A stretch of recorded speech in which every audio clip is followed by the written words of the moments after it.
नक्की माननीय पंतप्रधान नरेंद्रभाई मोदी, माननीय गृहमंत्री अमितभाई शाह आणि आमचे मुख्यमंत्री माननीय देवेंद्रजी याने एकत्र होऊन जे निश्चय केलेला आहे की महाराष्ट्र पण भयमुक्त, रोहिंग्या मुक्त, घुसपेटिया मुक्त झाली पाहिजे, ते आता नक्की होणार आहे.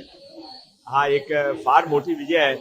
आता मी टीव्ही बघत होतो तर टीव्ही मध्ये एक नवीन ब्रेकिंग न्यूज आली आहे की ममता बनर्जी आता बंगालतून पुढे चालली आणि त्या बांगलादेशमध्ये एंट्रीमध्ये तयारीमध्ये आहे.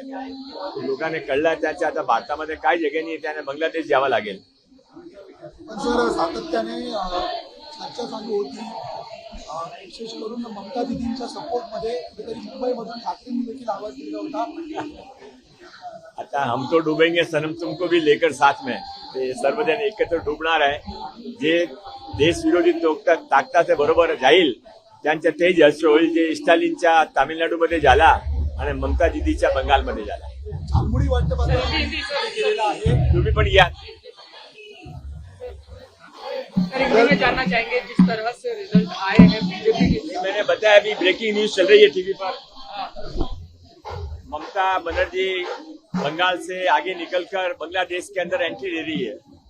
अब उनका क्या होने वाला है, आप झालपुरी खाइए. हे काय वाटतंय झालमुरी भी वाटतं आरोप लगा रही है कि लोणाजी तुम्ही झालमुरी वाटतंय, नक्की काय वाटतंय, काय कारण आहे, असं तसंच वाटतं? हा लोकांच्या, साधारण लोकांच्या माननीय पंतप्रधान से कनेक्टचा सिंबल आहे झालपुरी. झालमुडीच्या विरोधकांनी कुठेतरी झालमुडी होती, विरोध केला होता. त्यांना विरोधकांना झालमुडी वाटणार. नक्की ते आता त्यांचे लोकांनी, बंगालचे लोकांनी त्याला पाठवली आहे. आता ते कायमची संपेल. बंगालची राजनीतीतून कम्युनिस्ट संपले.